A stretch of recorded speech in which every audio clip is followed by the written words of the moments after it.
This is not a test. This is not a prank. This is an official broadcast from the Emergency Communication Network.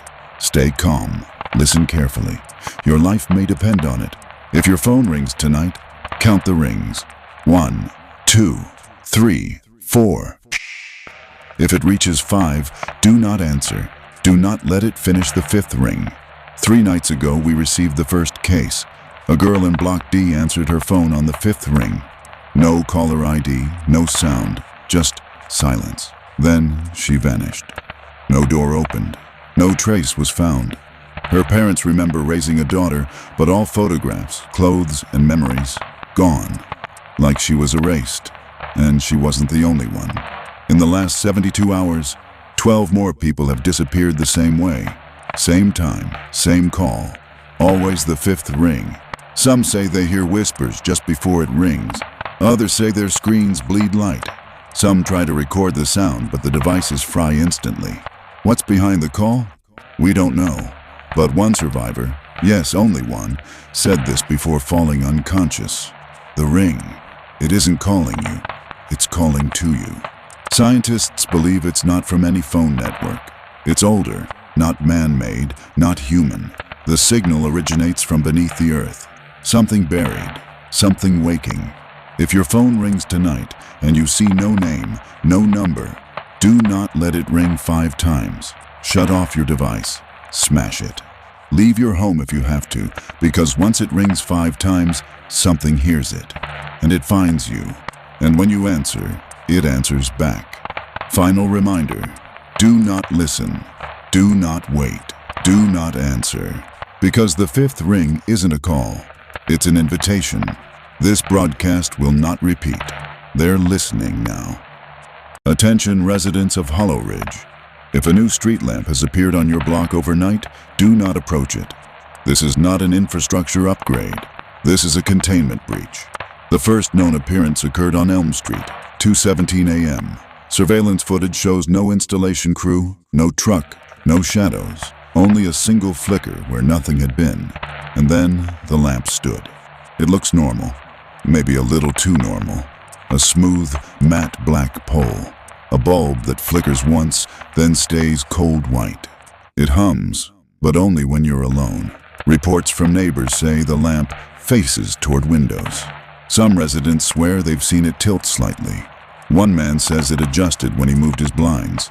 That man hasn't been seen since yesterday. Here's what we've confirmed. Pets refuse to walk past the new lamp.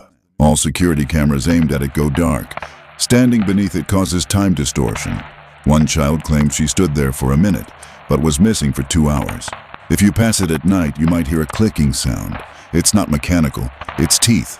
The lamp is not powered by electricity. We disconnected the grid and it stayed lit. We dug beneath it. No wiring, no base, just roots. Thick, pale roots, pulsing slightly, like veins. Last night, Officer Marlowe took a picture of it. The photo showed him instead, older, hollow-eyed, mouth open in a silent scream. He burned the phone. It kept ringing afterward. We believe the street lamp is sentient. We believe it watches, learns, and chooses. If it tilts toward your home, do not look outside. Do not acknowledge it.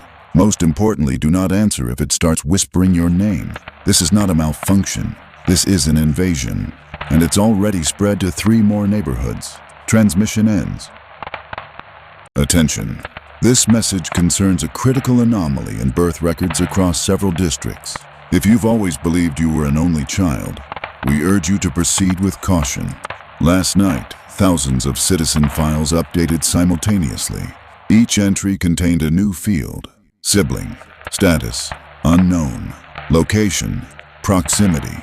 No changes were authorized. No names were listed. Just one word keeps appearing in every case: returned. You may begin noticing subtle changes: an extra toothbrush in your bathroom, a second pillow indented, though you sleep alone.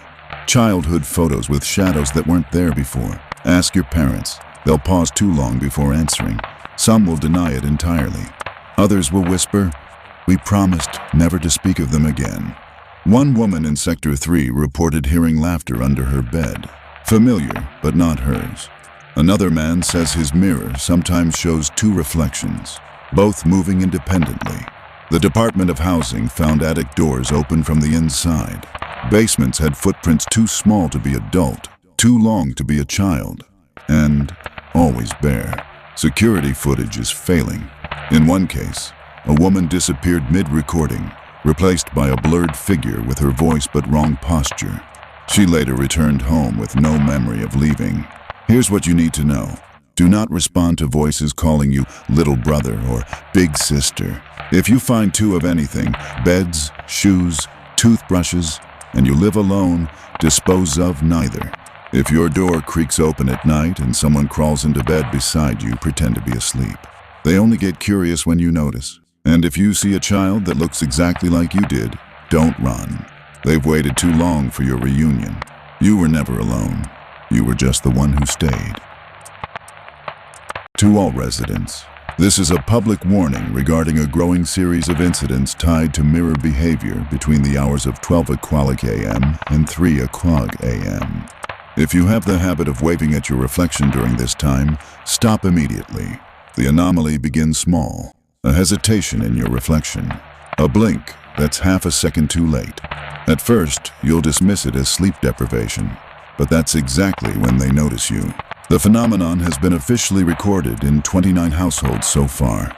Victims report seeing their reflections smile when they didn't, or wave back, even before they moved.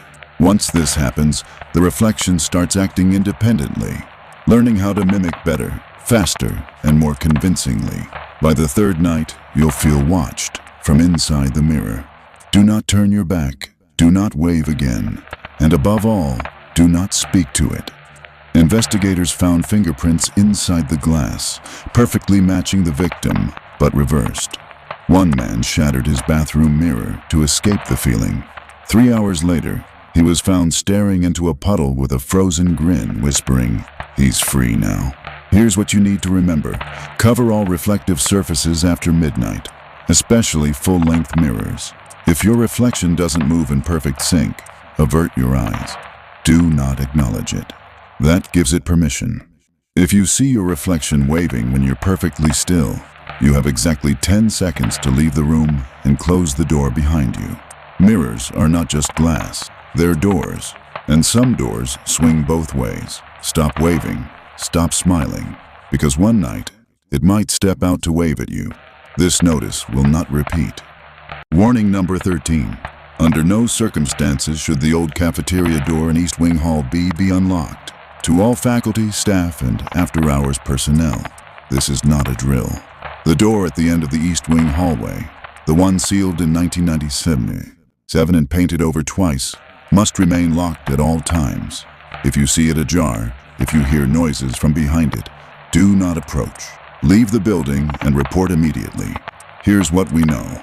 On October 12, 1997, 13 students went missing during a late-night detention cleanup. They were last seen headed toward the cafeteria to put away chairs.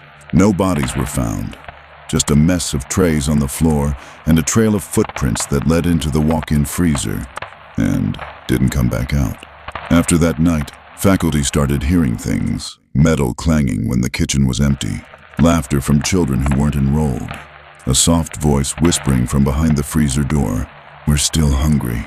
We bolted the door shut, poured cement under it, but it still rattles on cold nights. Last Friday, a substitute janitor tried to open it out of curiosity. He hasn't been seen since, but the security footage shows a small hand pressing against the frosted glass from the inside. Here's what to do. If you hear utensils clinking after hours, leave immediately. If you see the door open a crack and smell something like spoiled milk, run. Never enter alone, never enter with food. They can smell it. And if you hear someone say your name from inside, don't answer. They're not kids anymore. They're hungry, and they remember who locked them in. This concludes warning number 13. The door stays shut, or we all join the menu.